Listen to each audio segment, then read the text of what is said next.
जैसे कि ये अक्सर होता है कि जब आप परमेश्वर के लिए कुछ करना चाहते हैं तो शैतान आकर आपको दबाने की कोशिश करता है। मैं भी अचानक से सोचने लगा कि मुझे इस फिल्म के लिए हाँ नहीं करनी चाहिए थी और मैंने तो इतने गलत काम किए हैं, जब लोगों को पता चलेगा तो ये सही नहीं होगा और मुझे इस फिल्म के लिए ना कर देनी चाहिए, मैं इस मूवी के लायक नहीं हूँ। और फिर डायरेक्टर ने भी मुझे कॉल किया और कहा कि शायद इस फिल्म के बाद तुम इस शहर में एक्टिंग नहीं कर पाओगे और इसके लिए मैं जिम्मेदार नहीं होना चाहता। और मुझे भी डर लगने लगा और फिर मुझे एहसास हुआ कि इस काम के लिए परमेश्वर मुझे लेकर आए हैं। मेरा ये टैलेंट परमेश्वर की ओर से है, ना कि इंसानों की ओर से। और मैंने अपने आप से कहा कि हम सब बुलाए गए हैं अपनी अपनी सलीब उठाने के लिए, और अगर हम अपनी सलीब को नहीं उठाएंगे तो इसके वजह से ज़रूर कुचले जाएंगे। जब सवाल आता है इस फिल्म को करने के बारे में तो मैं सोचता हूँ कि अगर हमने ये मूवी किसी नियंत्रण सेटिंग में की होती तो आप शायद असल प्रदर्शन को कभी नहीं देख पाते। ये सच में बहुत ही दर्दनाक और पीड़ा से भरा हुआ था। शुरुआत में ही मेरी हालत बहुत बुरी हो चुकी थी और मैंने पूरी कोशिश की कि मैं यीशु के जैसे बन सकूं, क्योंकि मैं नहीं चाहता था कि लोग मुझे देखें। मैं चाहता था कि लोग यीशु मसीह को देख सकें, कि जब लोग इस मूवी को देखें तो वो अपने आप को देख सकें जैसे कि हम अपने आप को देखते हैं, ऐसे नहीं पर परमेश्वर की नज़र से कि वो हमें कैसे देखता है। अनजाने में मुझे बहुत कोड़े भी लग गए थे और मैं बुरी तरह से चोटिल हो गया था। जब मैं स्लीव को उठाया हुआ था तो मेरा ये कंधा पूरी तरह से जख्मी था। मूवी को करने से पहले मेरा वजन तकरीबन 210 पाउंड के आसपास था, पर मूवी के बाद जब मैं स्लीव पर था मेरा वजन 168 पाउंड ही रह गया था। मैं बहुत बीमार हो चुका था, मेरे दोनों फेफड़े तरल पदार्थ से भर गए थे, निमोनिया हो गया था।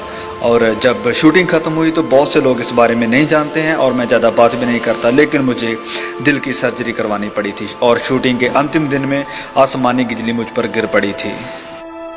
और इस फिल्म की शूटिंग के वक्त मैं बहुत ही एक गहरी परिस्थिति में था और पूरी शूटिंग के दौरान मैं लगातार प्रार्थना करता रहता और वचनों पर मनन करता था।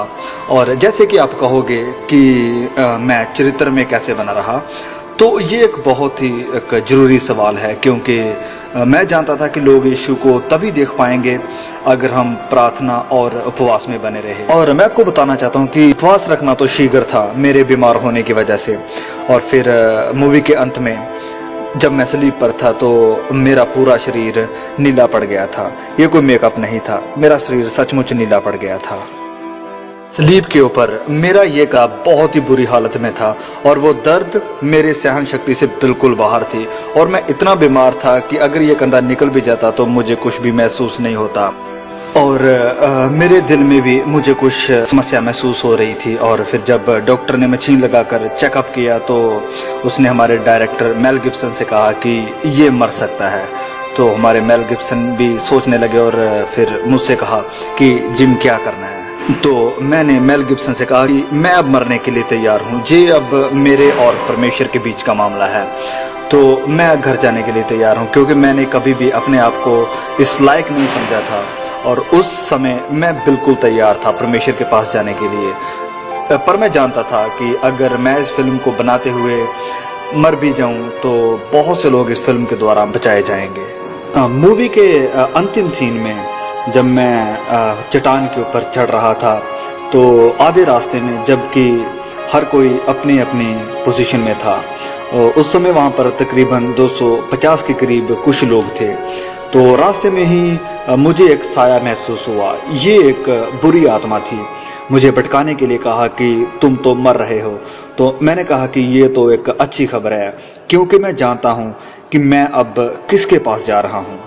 स्लीप के ऊपर जब मैं तो मुझे सांस लेने में बहुत तकलीफ हो रही थी, क्योंकि ये सच्चाई है कि जब स्लीप के ऊपर किसी की मृत्यु होती है तो वो दम घुट के ही होती है। और शारीरिक तौर पर मैं भी इसी तकलीफ से जूझ रहा था। शायद हमारा प्रभु चाहता था कि मैं भी उस दर्द को महसूस करूं जो उसने सहन किया था, पर परमेश्वर मुझे संभाल रहा था और मेरा हाथ पकड़े हुए था और वो शायद चाहता था कि तुम कहाँ तक मेरे साथ चल सकते हो। और मैंने कहा कि प्रभु, मेरा कतरा कतरा हाजिर है।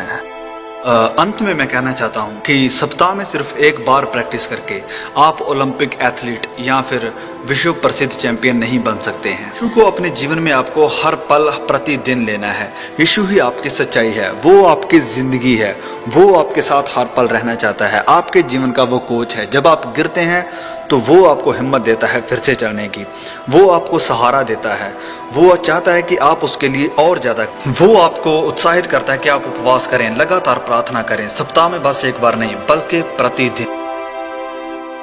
आप में से जितनों ने यीशु को ग्रहण किया है उसे आप दिल में बिठा कर रखें, क्योंकि जब कभी भी आप पाप करते हैं आप उसका इनकार करते हैं। पवित्र बनो जैसे कि आपका बुलाने वाला भी पवित्र है।